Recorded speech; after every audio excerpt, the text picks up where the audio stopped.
Okay, today's review is going to actually be a double review. I probably should have did two different ones, but impatient me, it is what it is. Okay, today's review is not only going to be a review of the Gibson Les Paul Studio. It's not just going to be a review of the guitar, it's also going to be a review of the aftermarket replacement pickups that I put in it. Now the guitar originally comes, well, this model comes black with gold hardware, and it originally came with Gibson gold plated pickups. And if you really like that more or less a classic Gibson sound, they're very good sounding pickups. They have a very deep, rich tone to it, but they weren't quite pushing enough in the overdrive department for me, so they had to go. I replaced them with two Seymour Duncans. I put a Seymour Duncan dimebucker in the bridge, and I put a Seymour Duncan 59 in the neck. And it gives you a pretty, the guitar already was pretty broad with this range of what it could cover, or the spectrum of which it could operate within. But putting that set of pickups in there, some might think that it's kind of an off mating of pickups, with the 59 being, of course, a very classic sounding pickup, also being of a vintage output, and then of course the dimebucker being a high gain, more modern sounding pickup. But what it does is, when you're wanting to do the metal stuff or the hard rock stuff in the bridge, you have that. But when you really want to clean this guitar up for your cleans, or you really want to get that really just buttery neck solo thing going on, then you've also got that. If you're a left-handed player, just know that when you get this guitar, you're going to have the pots reverse wired, because when you first get this guitar, when you rotate your pot up this way, it's going to turn your volume down, and when you rotate the pot this way, it's going to turn your volume up, which is of course the exact opposite way which is supposed to happen, because you're supposed to roll up on your volume like you do with any instrument, and roll down and cut it off. And the same thing with your tone controls.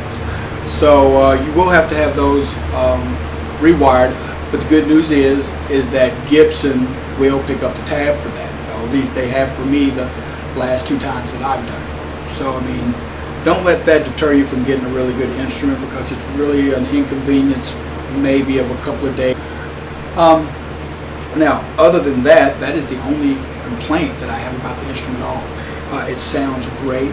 It plays great.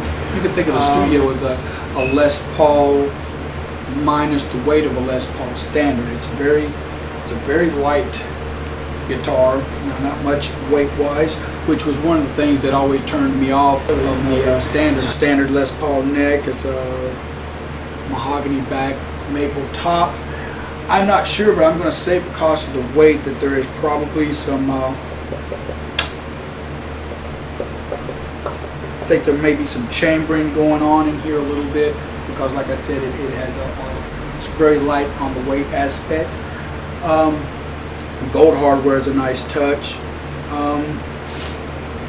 If you're wanting to keep the aesthetic of the guitar, but you want to upgrade the pickups, of course the bridge pickup that I picked does not come with a gold plating offer.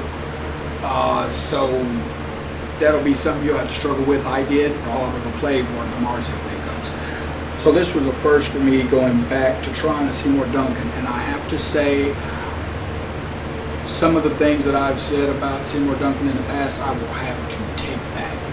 This is an absolutely remarkable set of pickups. I think it's great. It sounds great. When I did the review on the Tone Zone, I made mention of that open vowel sound, or that real mid-rangey sound that it has.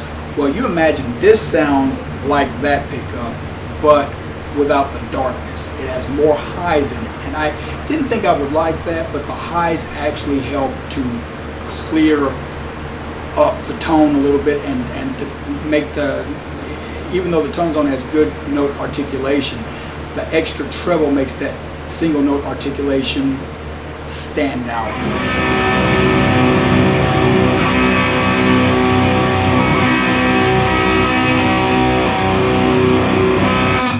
And it just really stands out a little bit more that way.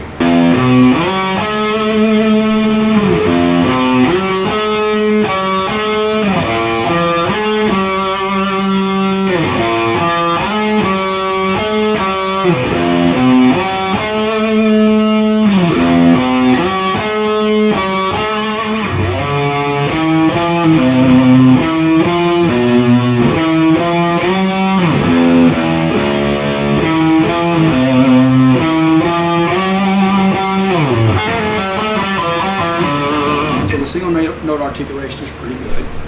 Still has that, the dimebucker is really Seymour Duncan's take on a Bill Lawrence L500XL. So it still has, pretty much all those sounds.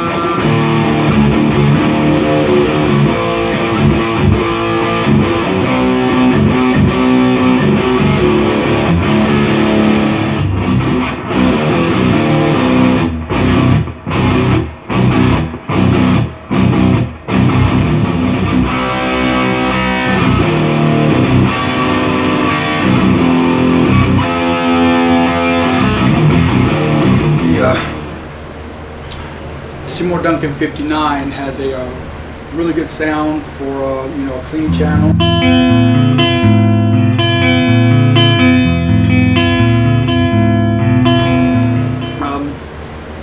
It's also good for very media, for real good kind of like jazz tone.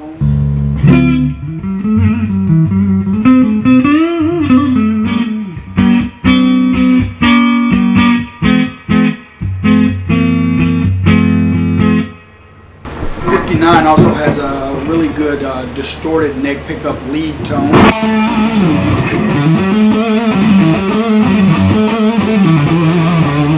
The dimebucker, on the other hand, is a very high output pickup. It also has a really good harmonic balance, and it's real good with, like, you can get pretty good screams and squeals out of it.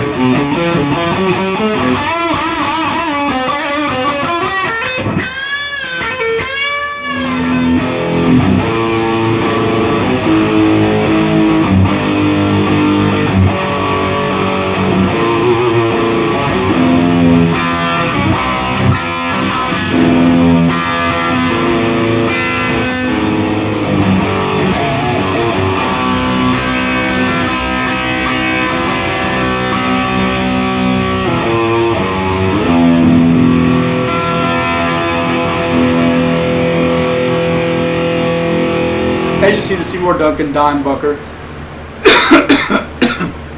is a very versatile guitar pickup. It's not a one-trick pony. I mean, you can do the metal, but you can still pull off hard rock, blues with it. And if you combine it with something like a 59, like I did in the neck pickup, your guitar is still going to pull off, jazz chords and the really smooth, creamy butter tone you want for your legato lead lines and stuff. You're still going to get that also. So I think basically I think that pickup arrangement is the best of both worlds when it comes to that. And like I said, for about $1,300, the Gibson Les Paul Studio is a nice choice. They make a great instrument. I think as far as the left-handed models go, they're QC, their quality control needs a little bit of help, because I don't think an instrument for that price should leave the factory needing to be repaired immediately. But that's just my opinion. But like I said, don't let that deter you from getting it. I think it's a great instrument. You know your way around a soldering iron. You can reverse wire your pots yourself. The only thing is by doing that you will void your Gibson warranty. That being said, it's going to wrap up another gearing review. Next